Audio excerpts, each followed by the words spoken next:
Con ustedes, las escuelas radiofónicas marianas, bienvenidos a este momento que sin duda es agradable y que nos ayuda a incrementar el amor a la Santísima Virgen María.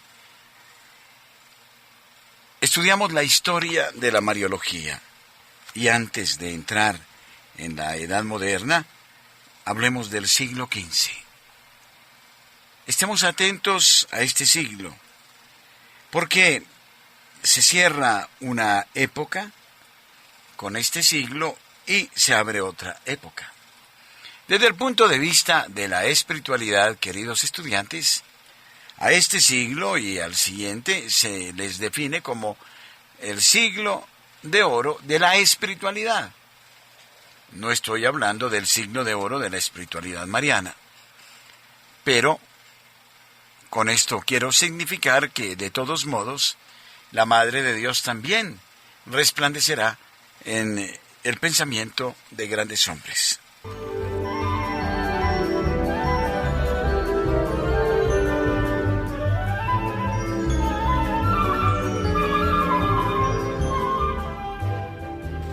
Siempre hemos hecho diferencia entre la Mariología oriental y la Mariología occidental. Son dos tradiciones distintas. Y diría yo, se complementan.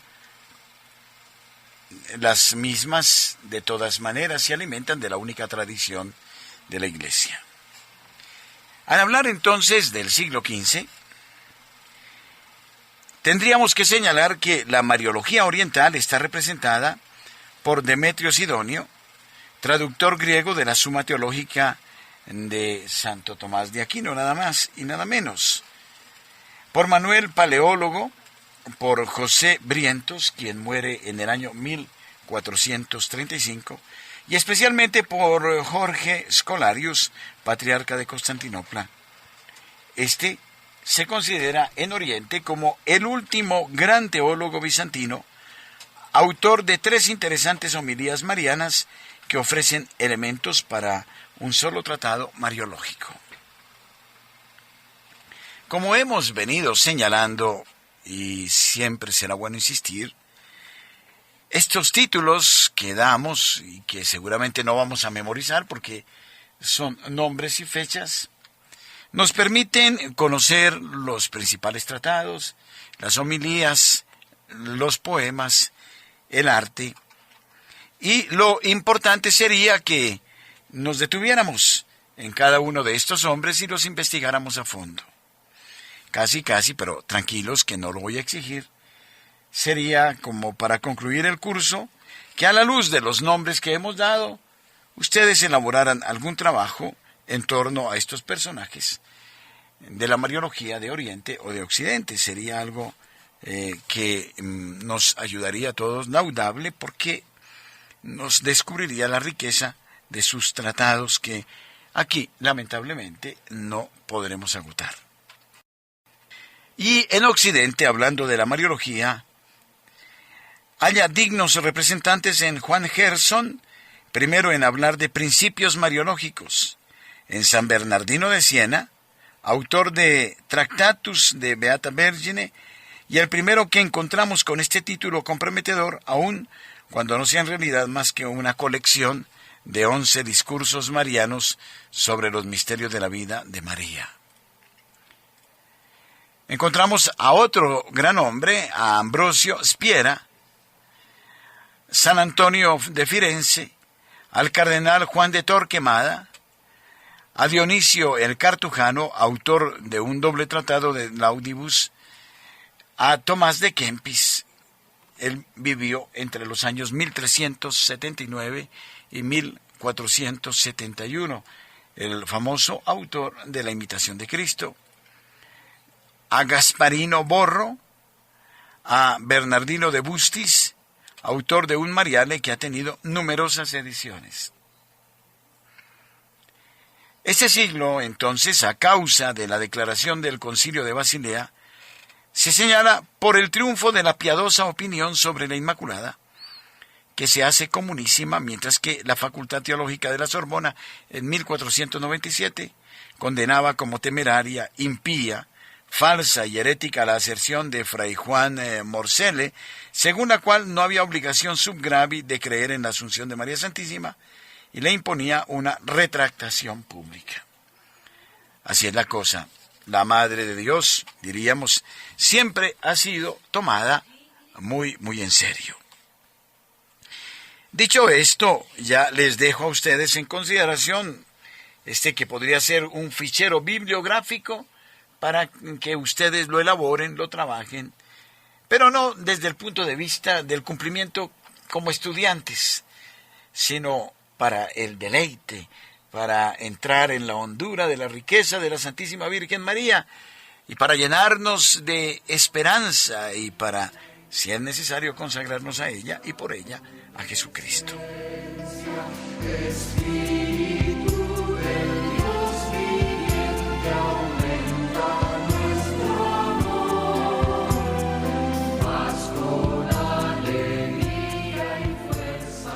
Sigamos invocando entonces al Espíritu Santo para que Él nos guíe en esta hora de reflexión, para que sea un momento de conocimiento, de plegaria y de unión con Dios. Ninguno mejor que Él nos podrá ilustrar sobre su Inmaculada Esposa, la Santísima Virgen María.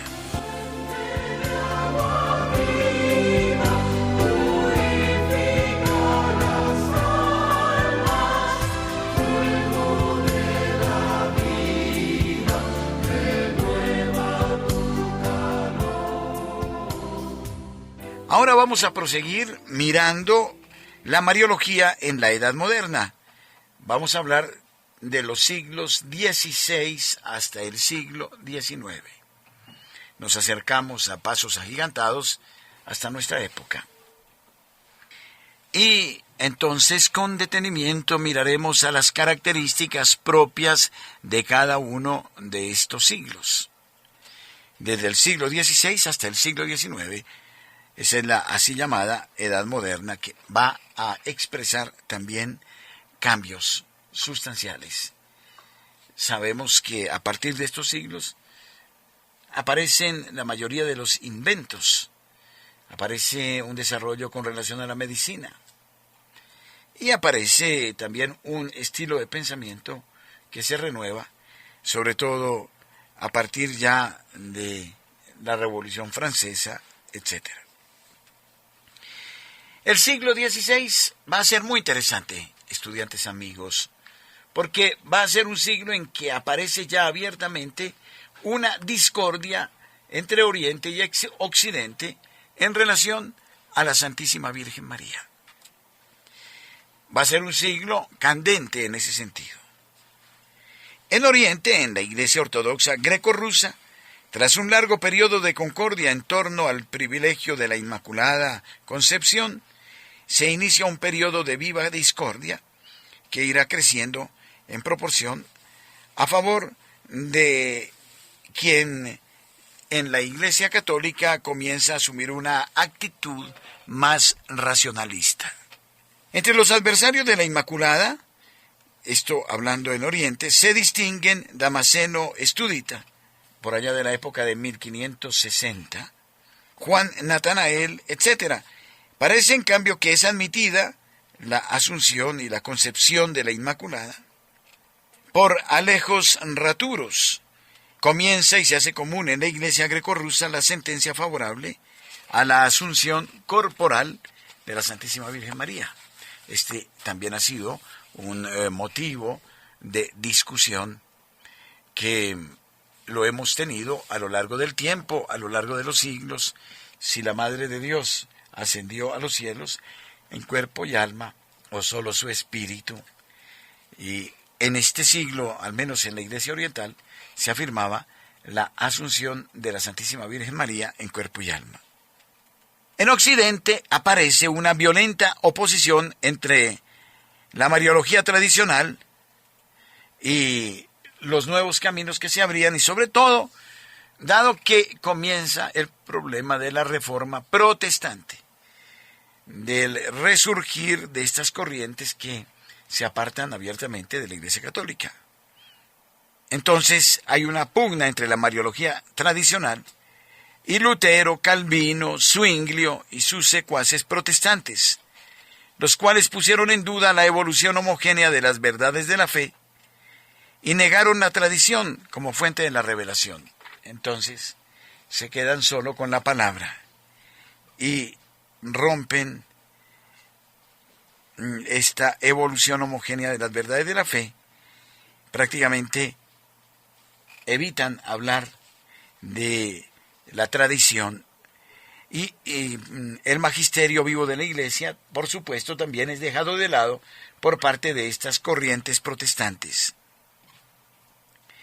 Así entonces el magisterio de la Iglesia pierde la norma directiva en la interpretación de las fuentes de la revelación. Basados en estos principios falsos y en otros, especialmente de la naturaleza de la justificación por medio de la fe o fiducia, la figura de la Virgen se vio reducida a las proporciones de una mujer común, llena de defectos, sin misión mediadora, etc.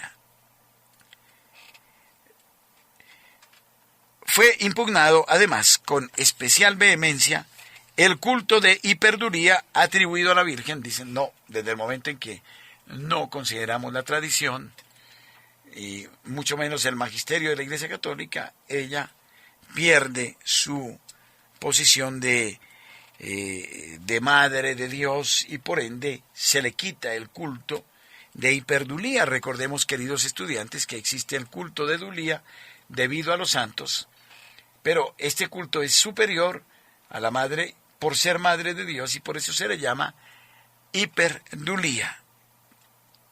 Se levantaron contra estos errores el cardenal Tomás de Bío, llamado Cayetano, Jerónimo de Hangest, profesor de la Universidad de París, con su obra Preconium Sacrosante Christi Matris Virginisque Semper Gloriose Mariae, Adversus ante Marianos Propugnasculum, en París, por allá por el año 1529. Aparecen otros defensores, finalmente, como Tristán de Ascanio, autor del De Beatissima Vergine Adversus Impíos Luteranos en París en el año 1538, y de la disputa Inter hominem et rationem in honorem Vergine Maria.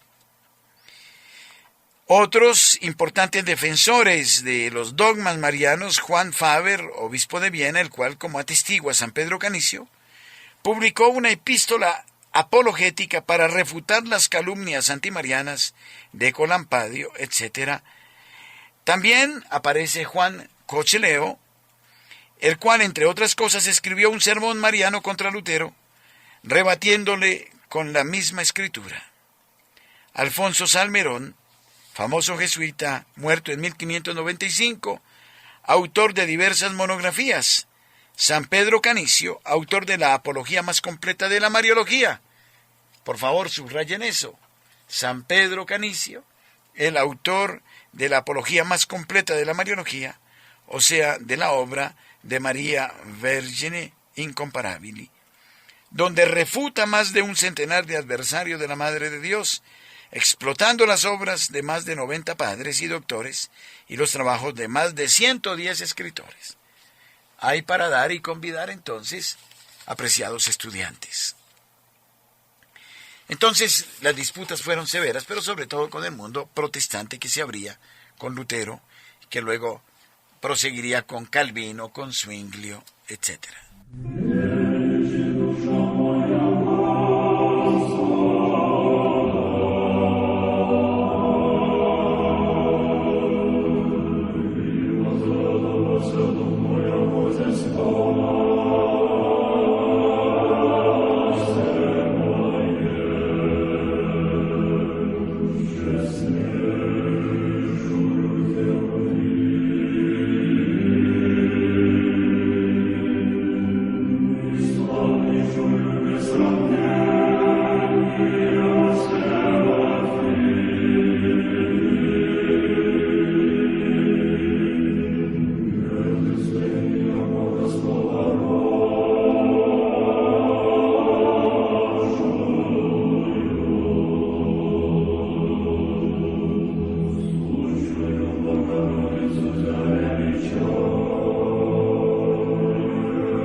Han mantenido en estos siglos e ilustrado las posiciones tradicionales de la Mariología Filiberto Bonet, autor de un Tractatus también sobre la Virgen, Santo Tomás de Villanueva, el doctor Melifluo de España, Próspero Rossetti, etc. Y bueno, sabemos que se celebra por aquellas calendas el Gran Concilio de Trento, que se ocupó, entre otras cosas, de la Santísima Virgen. Y dice el Concilio de Trento, con relación a la Inmaculada Concepción, que no era su intención comprender en el decreto sobre la transmisión universal del pecado original a la bienaventurada e Inmaculada Virgen María. Como quien dice, a ella no se le toca, porque ella no conoció el pecado original. No faltaron quienes pretendieron que se definiera. En cambio, fue definida, según autores de prestigio, la inmunidad de María Santísima de la culpa actual. El siglo XVI será uno de los siglos centrales en la historia de la Iglesia, como ya hemos visto. Pero no podemos detenernos aquí. Debemos proseguir nuestro camino. Vayamos al siglo XVII. En Oriente nos ofrecen elementos mariológicos en sus escritos Cirilo Lucaris, patriarca de Constantinopla, Gersaimo I, patriarca de Alejandría, por allá por 1638, y Nicolás Cúrsulas, en 1652, todos tres defensores convencidos de la Inmaculada Concepción, contra las negaciones de otros contemporáneos, Metrófanes Cristópulus, Melesio Sigiros, Dositeo de Jerusalén, Sebasto Chimenitas. También la asunción corporal continúa siendo admitida unánimemente y es enérgicamente afirmada por Lucaris, por Leoncio Karpovich y por Pedro Mojila por allá por los años 1620-1640. En Occidente, después de la oposición protestante, surge en este siglo la oposición jansenista. Sabemos que Jansenio fue un rigorista desde el punto de vista moral, escrupuloso, que en todo veía pecado, si se quiere, una corriente que fue por otra parte condenada por la propia Iglesia. Entonces, luego de esta oposición protestante que se vivió tan duramente en el siglo XVI, aparece Jansenio, quien se opone contra el culto de la Santísima Virgen María, se opone más contra el culto a la Santísima Virgen María que contra el dogma mariano.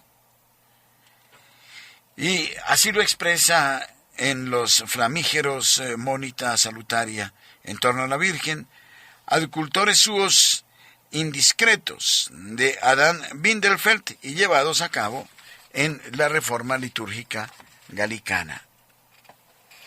El opúsculo de Windelfeld, de solo 16 páginas, desencadenó inmediatamente una verdadera tempestad. Algunos lo aplaudieron, pero la inmensa mayoría se le declaró contraria, provocando en el breve espacio de un año unos 50 escritos, quienes los calificaron como ignobile pamphlet, chiffon téméraire, libelle digne de Luther, produit de Satán, etc. Ataques frontales contra todas estas corrientes que iban apareciendo. Y aún admitiendo la exageración propia de toda reacción, no podemos menos de ver en esos Monita un eco de los prejuicios protestantes del siglo XVI sobre los abusos relativos al culto mariano, sobre el único mediador, etc., por lo cual en 1676 fue puesto en el índice. Y además de von den Feld se mostraron más o menos infectados de jansenismo mariológico Lonu, Bellé y Tillemont. Combatieron valientemente contra el jansenismo mariológico Crasset, un jesuita. Por allá en 1690, Boudon, San Juan Eudes, San Luis Griñón de Montfort, quien en sus obras nombra precisamente los excesos de los jansenistas que aparecían permanentemente. Ningún siglo como el siglo XVII, si exceptuamos el siglo XX, ha visto una producción mariológica cuantitativamente más abundante, aunque cualitativamente es bastante decadente, excepción hecha por el padre Francisco Suárez, jesuita, quien vivió entre 1548 y 1617, el cual, el primero entre todos, y es muy importante subrayar a Francisco Suárez, trató con método rigurosamente escolástico los diversos problemas mariológicos. San Lorenzo de Brindis, autor de un Mariale clásico, el primero a lo que parece de tratar el problema del primer principio de la Mariología, San Roberto Bellarmino, San Francisco de Sales, el cardenal Pedro de Berull, Silvestre Saavedra, Justino Miechú, Fray Salazar, Petavio, Juan Olier, Teófilo Rinaud, Jorge de Rodes, jesuitas estos, como Cristóbal de Vega, Hipólito Marrachi, Juan Craset, etc. Todos estos son defensores de la Santísima Virgen María. Sus escritos han sido numerosos, pero debemos decir que los que son verdaderamente importantes son los del padre Francisco Suárez, este famoso jesuita. Y en relación a los problemas marianos, el siglo XVII puede ser llamado el siglo de la corredención, porque en él se advierte, entre los historiadores alrededor de 130, una doctrina moralmente unánime en torno a la cooperación inmediata de María en la llamada redención objetiva. Se comienza además a discutir sobre la naturaleza del mérito corredentor, es decir, de si es congruo o de condigno. Y en este siglo, finalmente, se comienza a pedir a la Santa Sede la definición de la Inmaculada Concepción. Y el primero que hizo esta solicitud a la Santa Sede fue Felipe III, rey de España, en 1619. Tengamos en cuenta que también nosotros, en algún modo, somos culpables de estos prejuicios contra la Santísima Virgen María, cuando se cae en un devocionismo que exalta a la Madre de Dios por encima de Jesucristo o de la Trinidad Santa. Esto no puede ser.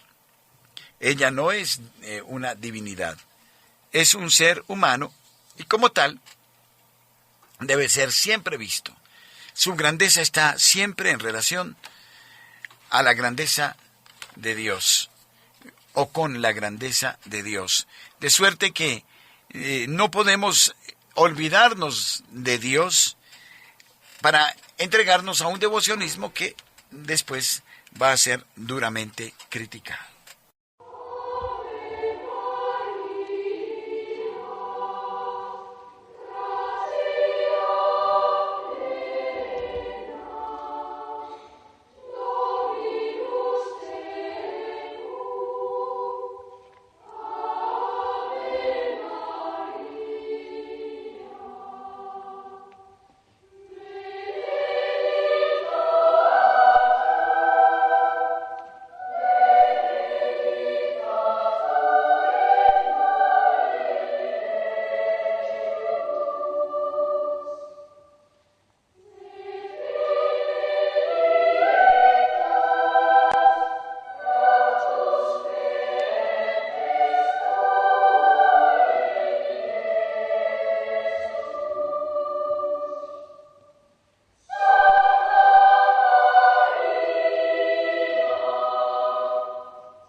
Tornemos a nuestro estudio y miremos ahora al siglo XVIII. Hemos apreciado cómo en el siglo XVII aparecen estos grandes personajes, sobre todo franceses, como el cardenal Pedro de Berulle, Messier Ollier, el propio Roberto Bellarmino y el gran San Luis María Griñón de Montfort. En el siglo XVIII, tanto en Oriente como en Occidente, el desarrollo mariológico permanece más o menos estacionario.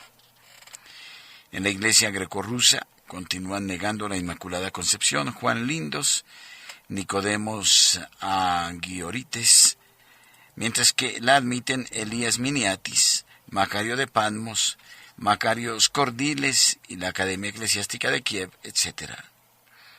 Son muchos además los que enseñan la asunción corporal, o sea, Macario de Patmos, Constantino da Pontes, Dionisio Andironopolitano, Juan Lindos y Macario Scordiles, José Cornelius Nicéforo Teotokis.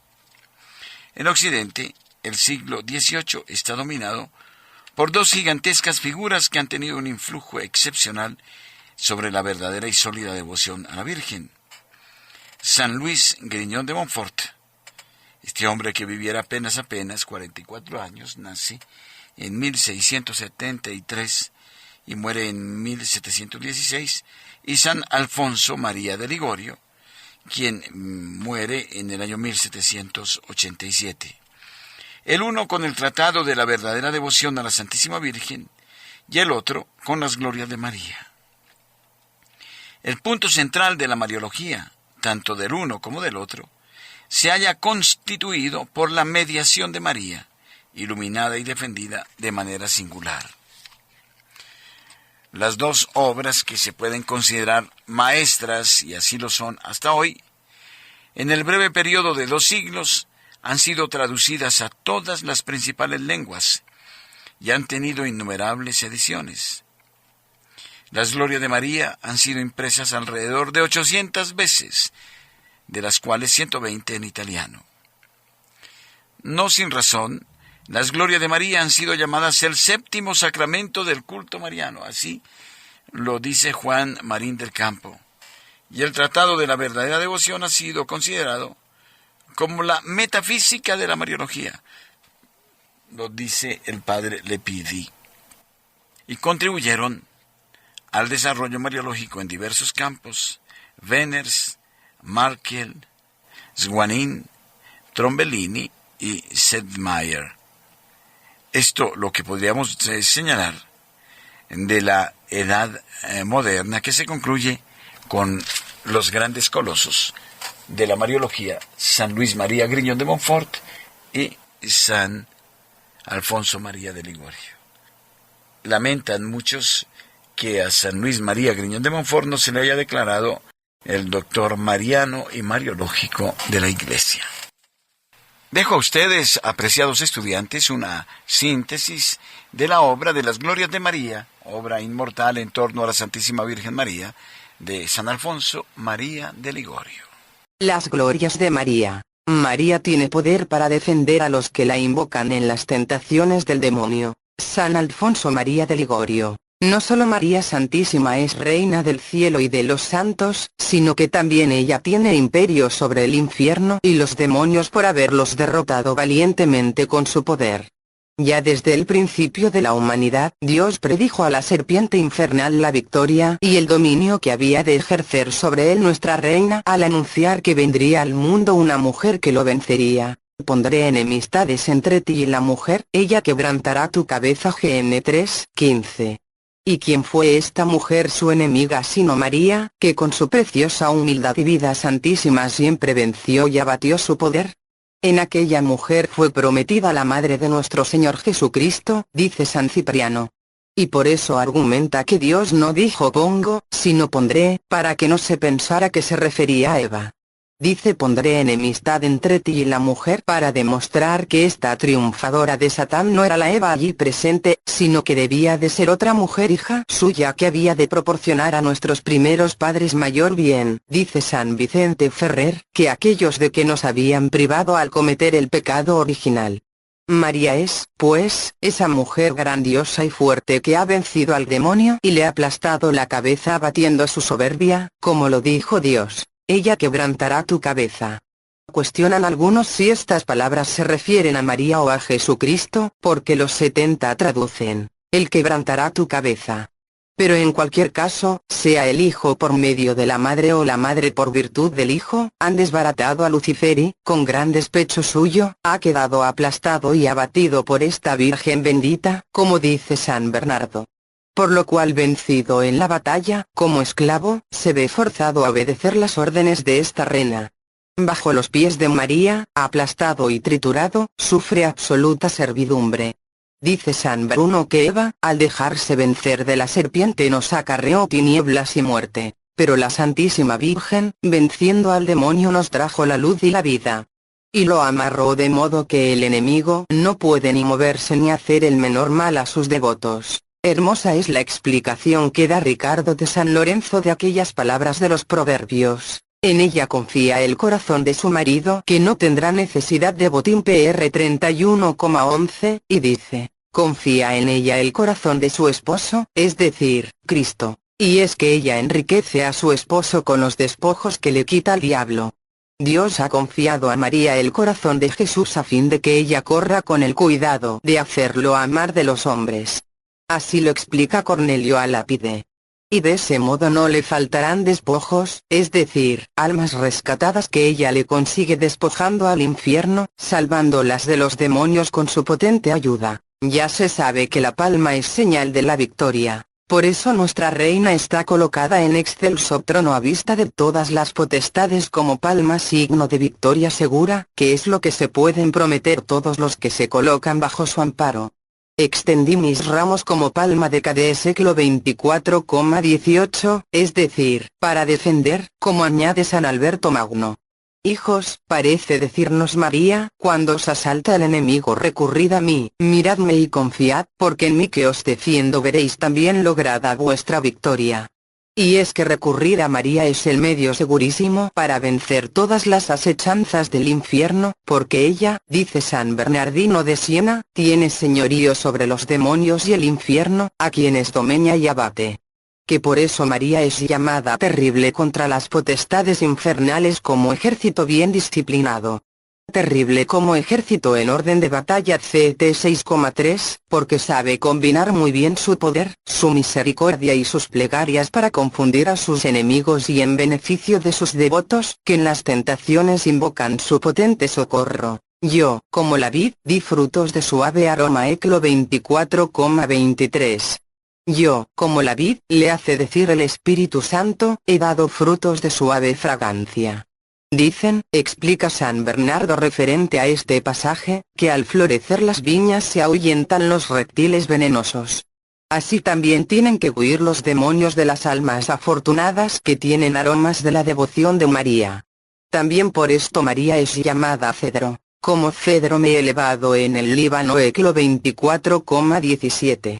No solo porque así como el cedro es incorruptible, así María no sufrió la corrupción del pecado, sino también porque, como dice el cardenal Hugo a este respecto, como el cedro con su penetrante olor ahuyenta las serpientes, así María con su santidad pone en fuga a los demonios. En Israel, por medio del arca se ganaban las batallas. Así vencía Moisés a sus enemigos. Al tiempo de elevar el arca decía Moisés: levántate, Señor, y que sean dispersados tus enemigos. NM 10:35. Así fue conquistada Jericó, así fueron derrotados los filisteos. Allí estaba el arca de Dios. Un SM 14:18. Ya es sabido que el arca fue figura de María. El arca que contenía el maná, o sea, Cristo, es la Santísima Virgen que consigue la victoria sobre los malvados y los demonios. Y como en el arca se encontraba el maná, así en María se encuentra Jesús, del que igualmente fue figura el maná. Por medio de este arca se obtiene la victoria sobre los enemigos de la tierra y del infierno. Por eso dice San Bernardino de Siena que cuando María, arca del Nuevo Testamento, fue elevada a ser reina del cielo, quedó muy débil y abatido el poderío del demonio sobre los hombres. Cómo tiemblan ante María y su nombre poderosísimo los demonios en el infierno. exclama San Buenaventura. El santo compara a estos enemigos con aquellos de los que habla Job. Fuerzan de noche las casas, y si los sorprende la aurora la ven como las sombras de la muerte. JB 24, 16, 17. Los ladrones van a robar las casas de noche, pero si en eso les sorprende la aurora, huyen como si se les apareciera la sombra de la muerte. Lo mismo, dice San Buenaventura, sucede cuando los demonios entran en un alma si ésta se encuentra espiritualmente a oscuras. Pero en cuanto al alma le viene la gracia y la misericordia de María, esta hermosa aurora disipa las tinieblas y pone en huida a los enemigos infernales como se huye de la muerte. Bienaventurado el que siempre, en las batallas con el infierno, invoca el hermosísimo nombre de María. Dios reveló a Santa Brígida que ha concedido tan gran poder a María para vencer a los demonios, que cuantas veces asaltan a un devoto de la Virgen que pide su ayuda, a la menor señal suya huyen despavoridos, prefiriendo que se le multipliquen los tormentos del infierno a verse dominados por el poder de María. Como lirio entre espinas, así es mi amiga entre las vírgenes. CT 2,2. Comentando estas palabras en que el esposo divino alaba a su amada esposa cuando la compara con la azucena entre espinas, que así es su amada entre todas, reflexiona Cornelio a Lápide y dice: así como la azucena es remedio contra las serpientes y sus venenos, así invocar a María es remedio especialísimo para vencer todas las tentaciones, sobre todo las de impureza, como lo comprueban quienes lo practican.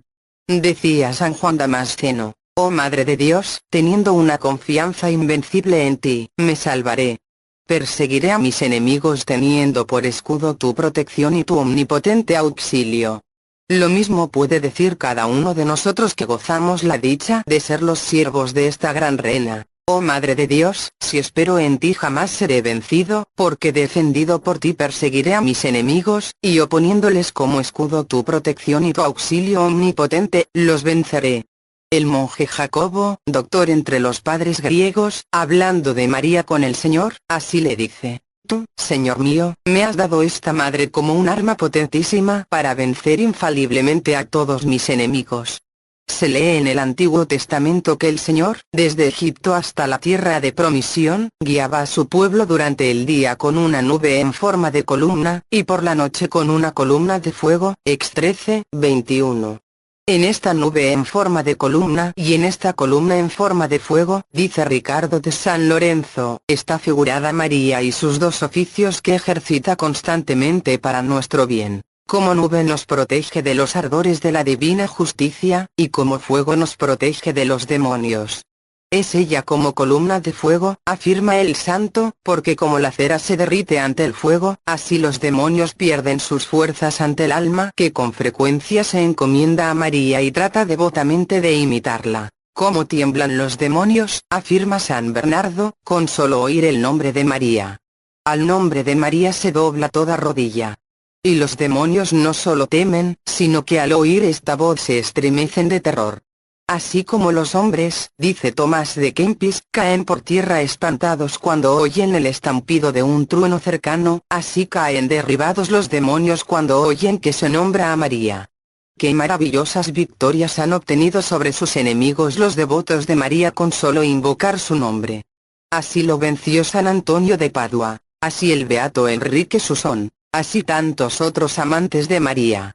Refieren las relaciones de las misiones del Japón que a un cristiano se le presentaron muchos demonios en forma de animales feroces para amenazarlo y espantarlo, pero él les dijo: no tengo armas con que asustaros, si lo permite el Altísimo, haced de mí lo que os plazca.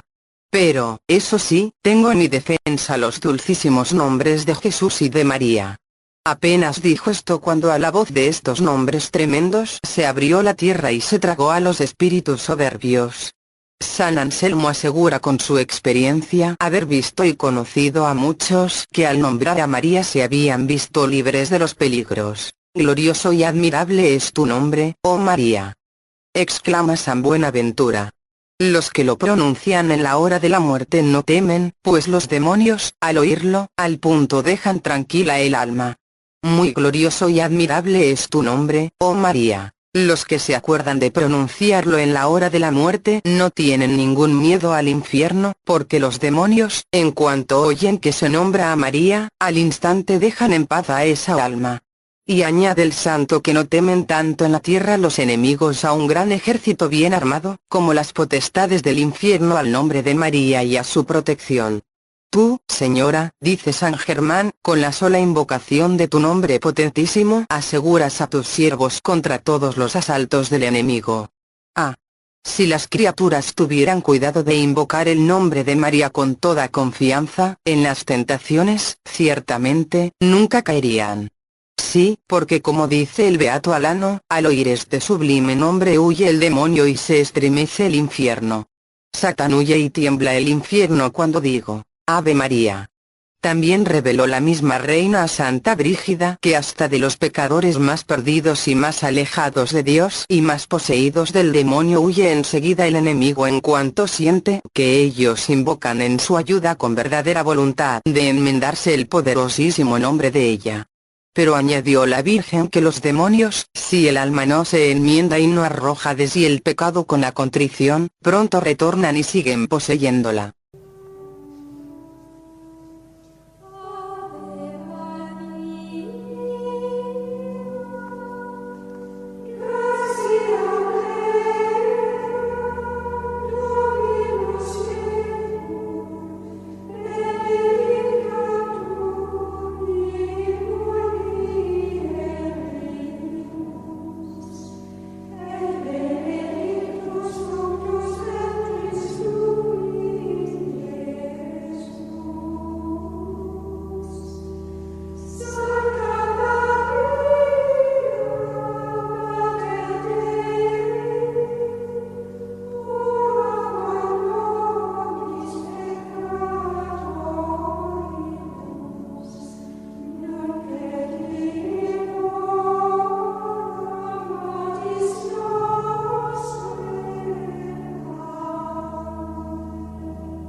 Antes de concluir nuestra lección de hoy, les comunico algunos de nuestros correos que han llegado hasta los estudios de Radio María.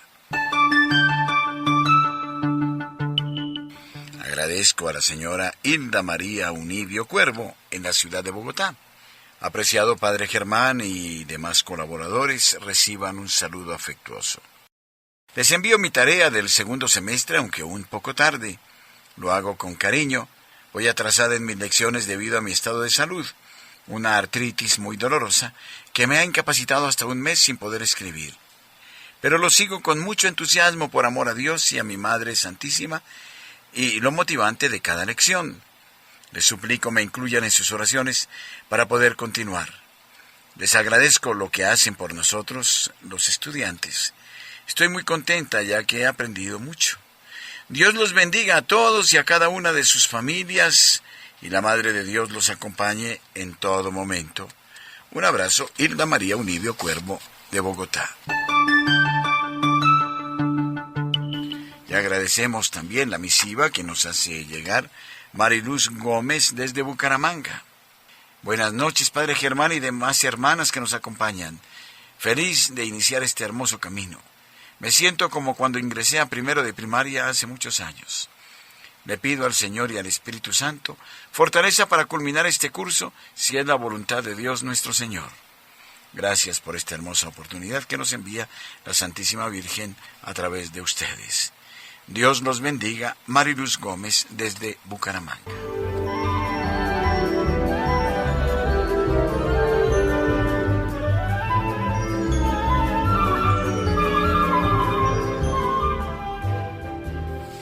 Y a ustedes muchas gracias. Les invito a disponernos a la próxima lección con la que cerramos ya este cuarto semestre. Que el Señor a todos les bendiga, en el nombre del Padre, y del Hijo, y del Espíritu Santo. Amén. Hasta la próxima semana. No olviden nuestro correo, info.col@radiomaria.org. Hasta otra ocasión.